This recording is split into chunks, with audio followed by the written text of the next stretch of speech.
when you are face blind, if you hit it off with someone, you can never find that person again on the playground, Yeah. you know? And you can't tell apart your enemies from your friends. You can make mistakes where you can get made fun of. Like I would sit down at the wrong lunch table and since it was easier just to sit down at an empty lunch table, than to try to find someone who looked familiar. So yeah, so years and years of just really crippling loneliness, I would say, was the worst part. Am I right in saying that one time at the supermarket you took an item out of the shopping basket of who you thought was your husband, and it ended up being a different, quite confused male individual? Yes. I pulled a peanut butter jar out and I was like, since when do you buy generic, to my husband, who is a food snob? But it was not my husband. It was just a husband shaped man.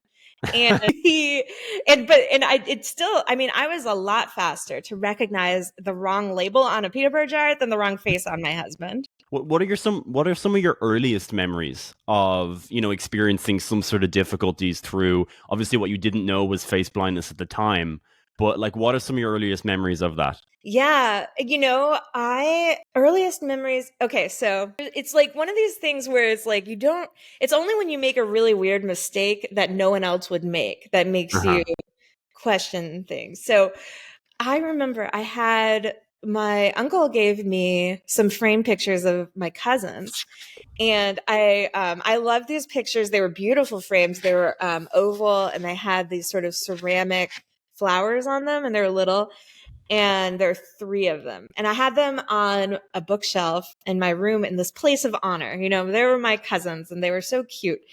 And they were up for years, like next to trophies that I'd won. And one day my friend came over and she said, you're supposed to take the pictures that come with the frames out of the frame. And I was like, Oh yeah, I my know that. I was like, I know that. These are my cousins. oh my God. She pulled them down and she opened them up, and it was like clearly like floppy paper with like a little barcode on it. Wow. Yeah. That And I was like, oh, I guess the present must have been the frames. And I thought they were my cousins because that all must the kids look the same to me. right. That must have been so confusing. This is what I'm curious. Like when you don't have a diagnosis, when you don't have an understanding of what's happening there, that must be just such a confusing circumstance to happen. Like how could that happen? Like is that how did you feel when those sort of things happen? You know what? I am just not that reflective or worried, I think, about things like that. So I Right. literally would just be like, haha, I'm hilarious. And that was as far as I took it. It was just sort of like, I'm the type of person that makes funny mistakes. And and similarly, when I couldn't catch a ball because I am stereo blind, I'm just like, yeah, sports are stupid. I'm not a ball catching person. Gotcha. So these different things just kind of became part of your identity, but they were normal in your view and they didn't really cause you to think anything was wrong, particularly. Yeah, really. I wasn't worried at all. And it was even after I had like all of these official diagnoses and pictures of my brain, and my dad refused to believe me for like a while because I don't know if this is just a my family thing, but I do think like parents want to think their kids are like 100%, like Yeah. perfect every way. And um I guess and obviously we're not. This must be an American thing because I read a great autobiography by a guy named Gary Steingart, and his father called him little failure all the time. So I think Yeah. this is culturally different. Could be cool. Yeah, it could be generational as well. Like I think it's sort of Catholic Ireland is sort of similar to that, where like mental health, anything like that related to the brain doesn't really exist. Pull yourself up by your bootstraps, kind of get through it. Anything is just like mental weakness rather than something that's actually on a wiring level different or, anything different. It's all about just, it's your own ownership, your own agency. You're in control. Right. And it's actually, I mean, there's definitely advantages to that, right? Because I figured it out. Like I hacked it well enough to succeed in life. And I Right. think a lot of people with different neurodivergences have compensations that sometimes can become strengths in and of themselves. So like I for instance, I'm very good at dealing with ambiguity in general. Mm. I live in a very visually ambiguous world. You know, I don't know where things are in space. I don't know who people are. And I think that that has translated to a more general appreciation or just like appreciation for the fact that I don't know everything and you have to operate in a world with incomplete information. Absolutely. Something a lot of people could do with, I think, in 2024, a bit more of being Yeah. able to deal with that ambiguity, and I think a sense of not taking yourself too seriously. Would that also be right? And in, making a mistake and not getting like really unconsciously like anxious about it, like that's like just not accepting that as, a really strong part of your identity, but just kind of shrugging it off and saying, look, that was a funny incident. Let's move on. Let's, that doesn't define me. Yeah, that's definitely it's a helpful trait, I think, in a lot of ways in life. But it's also, it's double-sided. As an adult, I think it's been one thing I've been trying to learn is to figure out the things that I do need to take seriously. Right. But that said, like I suspect that neurodivergent people, we make up there's a lot of us in comedy, I think. Like, you can tell. I mean, if someone has a very unique point of view and they can express it, I mean, that's almost the definition of comedy. Yeah, it's a really good point. A really good point. And obviously, another part of comedy is not taking yourself too seriously, because you have to Right. be willing. You have to be willing to go out there and bomb night after night and just get no laughs and crickets. And you need a particular type of person to be able to do that. I don't think I could do that. I'm too insecure about my ego to go on stage and bomb. So like that's definitely something I could improve on. Yeah. I mean, that's a superhuman skill. I don't know how people do that. Yeah.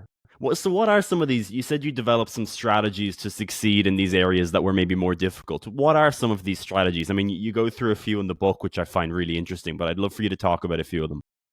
Well, in terms of face blindness, I mean, what happened was I started out being very afraid to talk to people when I was young because I didn't know who they were. So I didn't understand how you can talk to someone if you don't know who they are and what you talked about last time and what, you know, Yeah. uh, once I learned that you can talk to people if you have no idea who they are and it's not too hard to fake it.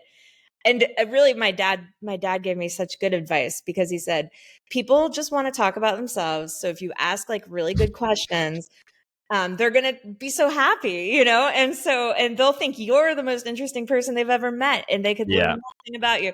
So learning to ask good questions is, a good journalism skill. And I think I got so good at it, I managed to kind of make it into my job. And yeah, so just generic friendliness is something a lot of people who are face blind use. Though the thing is that's kind of funny, and what I realized in writing my book is that, in order to be a good con man, you have to con yourself first, right? Mm. So I was the person I was really tricking the most into thinking that I was basically doing fine, not making a lot of mistakes. And once I sort of came out as face blind, people started telling me all my mistakes. Like I accidentally stab someone like once a day, even though I'm smiling at everyone who looks at me. Um, Yeah. yeah, so it's actually sort of shocking, um, how much, how I'm not doing nearly as well as I thought I was. What were some, and I love the way you can just laugh about it, right? I think that's a really admirable trait.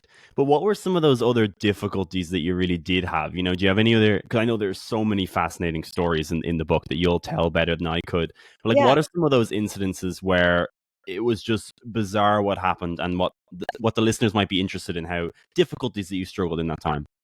Yeah, it's funny actually. That is like something as a writer you have to learn, or I had to learn to do, is to admit the difficulty, admit the struggles, because that again was really against my upbringing.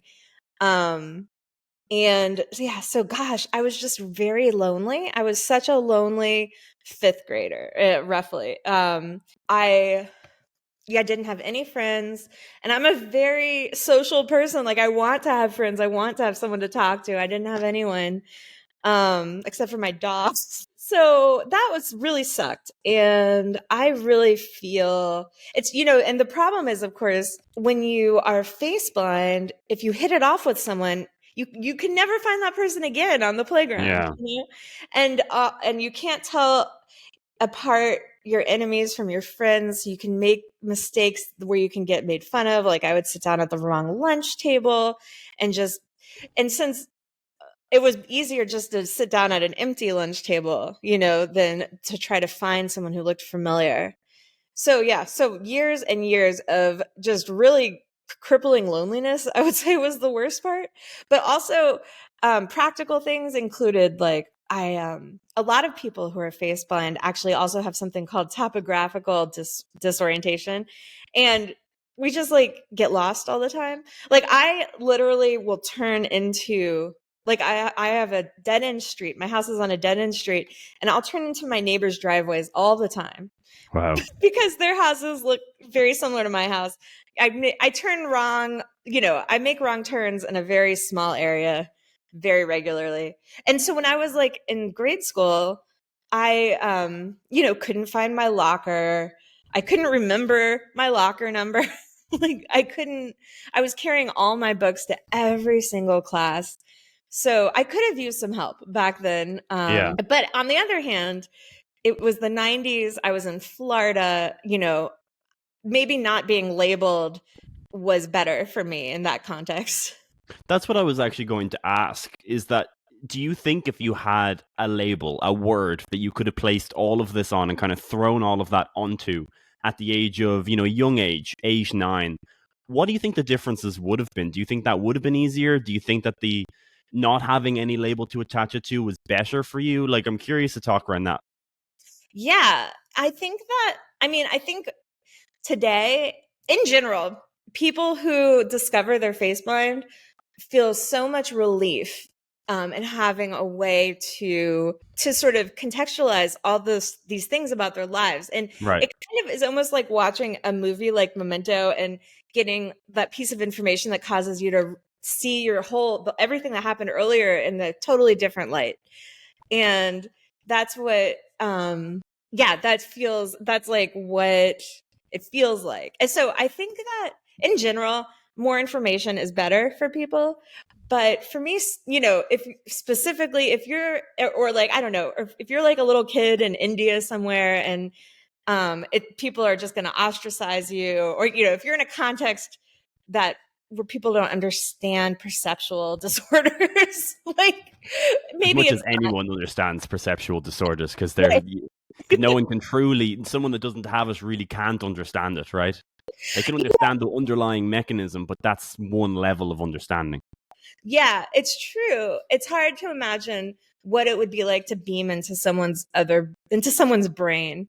Yeah. But but you can try, and I think you can sometimes get kind of close.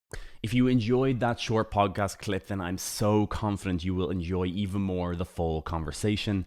You can click it here. Click it. Come on. You know you want to. Click it.